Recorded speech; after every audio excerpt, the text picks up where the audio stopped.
L'atelier de l'âme, le podcast. Est-ce qu'il vous est déjà arrivé de parler à votre partenaire et de vous retrouver soudain face à un silence total?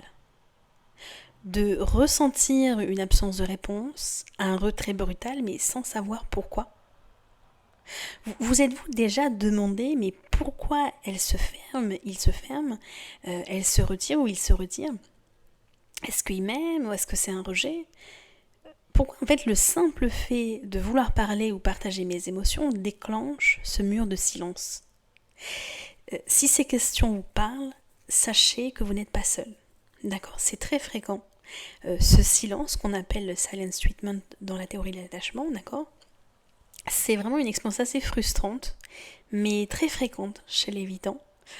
Et il faut comprendre que derrière ce retrait apparent, en fait, il y a une logique. C'est pas vraiment un acte de malveillance, c'est pas vraiment une punition ou un acte de mépris chez l'évitant, c'est plutôt un mécanisme inconscient qui protège la personne évitante de ce qu'elle perçoit comme une surcharge d'émotions ou un risque de perte de contrôle. Donc dans ce podcast, on va explorer 5 points. On va comprendre d'abord qu'est-ce que c'est exactement, en quoi ça consiste le silence treatment. Dans un deuxième temps, on va voir quand et comment il apparaît, d'accord, pourquoi, pour quelles raisons. En troisième temps, on va voir un petit peu les théories de Bowlby et Ainsworth sur cette question du traitement par le silence de l'évitant. En quatrième point, on va voir l'impact que ça a, d'accord, les conséquences que ça a sur les relations. Et en dernier point, on va bien sûr voir, mais comment faire, quoi faire face à ce traitement par le silence de l'évitant. Le premier point, c'est donc qu'est-ce que le silence treatment? C'est quoi exactement ce traitement par le silence? En fait, c'est pas qu'un simple refus de parler chez l'évitant. C'est pas non plus un acte de malveillance, comme on l'a dit, ni une tentative consciente de punir le partenaire. Il s'agit d'un retrait souvent inconscient, dont l'évitant il n'a même pas conscience vraiment, en fait, qu'il se mure dans le silence et qu'il coupe le dialogue. Il coupe le dialogue face à une situation qu'il va percevoir comme un peu menaçante ou envahissante. Donc ça peut être, il peut par exemple, ça peut être un silence total, il coupe le dialogue, ça peut être des réponses minimales ou distantes, ça peut être aussi une présence qui est physique mais il est émotionnellement absent, ou encore ça peut être un retrait progressif, donc qui s'installe lentement, une distance en fait. Donc pour le partenaire, ces comportements peuvent vraiment être incompréhensibles, frustrants, voire même hostiles. Mais pour l'évitant, il constitue finalement un mécanisme de régulation interne. En fait, lorsqu'il est confronté à des émotions intenses, qu'elles viennent de lui ou de l'autre, son cerveau déclenche ce réflexe de retrait pour réduire la stimulation émotionnelle et retrouver un sentiment de contrôle. Donc c'est vraiment une réaction du corps, d'accord? C'est l'amygdale donc cette partie du cerveau émotionnel qui va détecter un danger perçu et qui déclenche un mécanisme de fuite. Donc c'est pas un choix rationnel, c'est vraiment une réaction automatique du cerveau pour se protéger. Donc c'est en même temps toujours aussi déroutant, bien sûr, de recevoir ce type de traitement par l'évitant, et en même temps de comprendre que c'est pas un signe de rejet, mais plutôt un signe d'une tension interne très forte chez la personne évitante. Le deuxième point, c'est finalement, dans quelle situation l'évitant va se murer dans le silence? Le traitement par le silence de l'évitant, il ne surgit pas comme ça par hasard, en fait. Il va vraiment se manifester dans des contextes précis lorsque l'évitant perçoit en fait trop d'intensité dans la relation ou autour de lui, en fait. D'accord? Et il cherche à retrouver un équilibre justement dans le silence. Donc une première situation assez courante, bien sûr, qui paraît aller de soi, ce sont les situations de conflit. D'accord? Ça peut être un des principaux déclencheurs du silence treatment par l'évitant, parce qu'il est très sensible justement à tout ce qui va activer en fait une double peur chez lui, celle de la perte de contrôle et celle d'être aspiré dans une spirale émotionnelle qui lui semble incontrôlable. Donc la personne sécure va voir le désaccord comme une opportunité, l'évitant, lui, va le percevoir comme une menace directe à son autonomie. Donc c'est là où son système d'alarme va se déclencher, va se mettre en marche. Et la réponse adoptée, ça va être le retrait. Donc c'est comme une forme de barrière protectrice en fait. Il maintient à distance le conflit, mais en même temps se coupe du coup de la communication. Une deuxième situation du silent treatment, ça va être les demandes d'intimité, où le partenaire en fait exprime un besoin d'intimité affectif, et donc l'évitant lui peut ressentir de la pression, d'accord, où il veut préserver en fait son espace intérieur, mais il se prive aussi du coup du contact en fait. Donc il se mure dans le silence. Une troisième situation, ça va être la surcharge d'émotions. Donc c'est vraiment, ça peut être en dehors des conflits, en dehors des demandes, etc. C'est vraiment simplement quand l'évitant est confronté à une accumulation de stimuli ou de sollicitations, d'accord, il va percevoir une saturation interne. Il n'a pas développé cette stratégie de... Il n'a pas développé de stratégie de régulation basée sur le partage ou l'expression. Donc il se tourne vers une stratégie de retrait. Donc c'est comme une forme de mise en veille en fait, quand il se sent surchargé, quand il y a un trop gros flux d'échanges, voilà, de partage, etc. L'évitant va chercher à diminuer cette pression pour retrouver un équilibre en fait, et la rendre très minimale. C'est pour ça qu'il rend les échanges souvent assez minimales en fait. Le silence peut intervenir aussi dans une manière de garder le contrôle, mais sans s'en rendre compte, hein. L'évitant ne s'en rend pas compte, mais il cherche à exprimer moins ou peu, ou à être très silencieux pour éviter justement de perdre le contrôle dans une relation. Et donc en fait, dans le 5e point, c'est le fait qu'il y a vraiment, comme en fait, c'est aussi une dynamique interpersonnelle, c'est-à-dire que le silence apparaît dans une relation, notamment anxieux-évitant, parce que justement, l'anxieux, lui, va chercher à combler le vide par la parole, etc., va chercher à combler le vide, et l'évitant, lui, va se mûrir dans le silence. C'est aussi, vous voyez, une dynamique des relations où il y a une différence qui s'installe, où l'évitant est celui qui écoute, entre guillemets, et l'anxieux est celui qui parle. Et c'est souvent le cas, en fait. Il y a souvent comme ça une répartition des rôles aussi qui se jouent dans la relation. Le 3e point, c'est que comment est vu par la théorie d'attachement, donc notamment Bowlby et Ainsworth, le traitement par le silence. En fait, si on se limite à dire que l'évitant se tait parce qu'il a appris dans l'enfance à réprimer ses besoins, on passe à côté d'une subtilité qui a été montrée par Bowlby et Ainsworth, hein, c'est que en fait, l'enfant se construit, comme on l'avait déjà dit, hein, un modèle de soi interne, opérant. C'est-à-dire une représentation inconsciente de soi et des autres, liée à ses expériences avec ses figures d'attachement. Dans le cas de l'évitant, c'est pas donc seulement un retrait défensif, le silence. C'est aussi en fait l'expression de ce modèle interne qu'il a. D'accord ?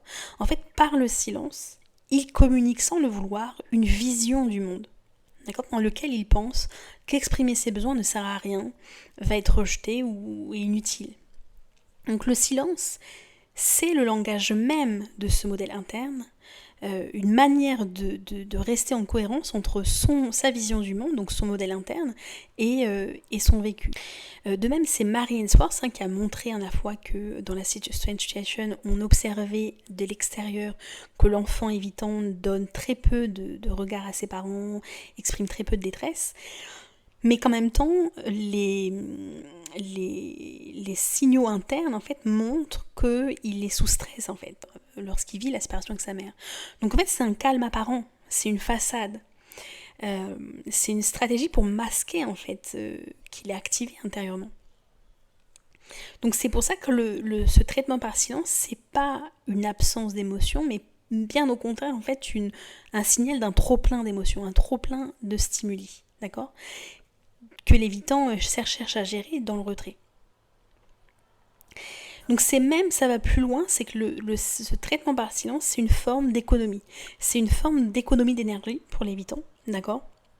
Parce que pour l'évitant, parler, s'exposer, partager ses émotions, c'est perçu comme coûteux, comme énergivore, d'accord ? Le silence, en fait, c'est une manière de se protéger contre une surcharge qu'il n'a pas appris à réguler. par la co-régulation avec l'autre. Donc il rentre dans le silence pour rentrer dans son intériorité en fait aussi.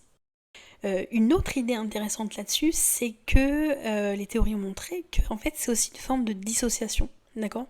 Donc c'est pas une dissociation au sens fort traumatique, hein, mais c'est plutôt un mécanisme par lequel le psychisme coupe le canal relationnel pour ne pas être envahi. Quatrième point, c'est l'impact sur les relations.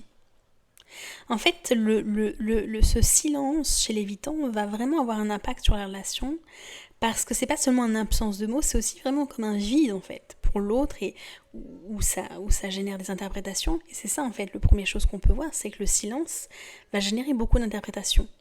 En fait, c'est difficile d'interpréter ce silence. Et souvent, il est interprété comme une forme de rejet, comme une forme, puisque voilà, on ne comprend pas pourquoi l'évitant rentre dans ce silence et ne répond pas au message ou ne répond pas, etc. Donc ça fait que le partenaire souvent projette ses peurs sur ce silence et en fait comble ce vide. Donc ça crée chez l'anxieux, si voilà, il y a une relation anxieux-évitant par exemple, plein d'interprétations et en fait le silence va nourrir l'angoisse souvent de l'anxieux ou en tout cas du partenaire. Il va intensifier en fait, le silence va intensifier le bruit des pensées de l'autre. Pourquoi ? Parce que dans la rumination, etc., on comble ce vide, cette incompréhension, ce manque de communication, ce manque de langage. Donc il y a ces ruminations obsédantes de l'anxieux sur ce silence de l'évitant ou ce manque de communication de l'évitant qui vient en fait complètement fragiliser le lien. Donc là où le dialogue permet de se retrouver en sécurité et d'avoir une sécurité affective, d'accord, dans le dialogue, l'évitant en fait voit le vit comme une menace et s'empêche de vivre une sécurité en fait au-delà du silence. C'est aussi une façon inconsciente de garder le contrôle, puisque par le silence, c'est l'autre qui doit combler le vide, qui parle. On a toujours cette dynamique où l'anxieux est plus dans la parole et l'évitant dans le retrait, dans l'écoute, mais aussi parce que le silence fait qu'il y a une forme de contrôle qui s'installe. D'accord ? Et l'intensité de l'échange est tenue par l'autre, en fait. Le cinquième point, c'est finalement, mais que faire face à ce silence de l'évitant ? Tout d'abord, c'est de comprendre que le silence, c'est pas personnel.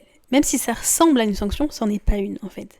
L'évitant n'est pas destiné à faire mal, d'accord ?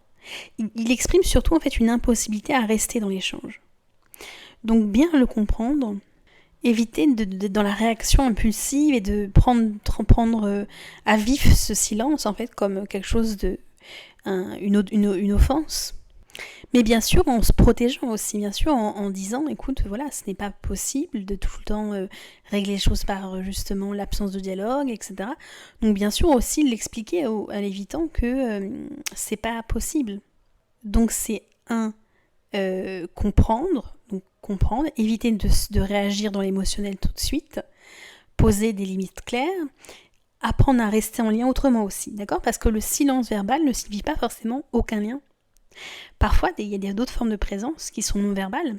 Partager un espace ensemble, faire quelque chose ensemble, sous forme d'attention. Pour voilà, conserver le lien par des gestes silencieux qui évitent justement peut-être trop de surcharge émotionnelle pour l'évitant, mais sans devenir un abandon en fait, sans qu'il y ait coupure du lien.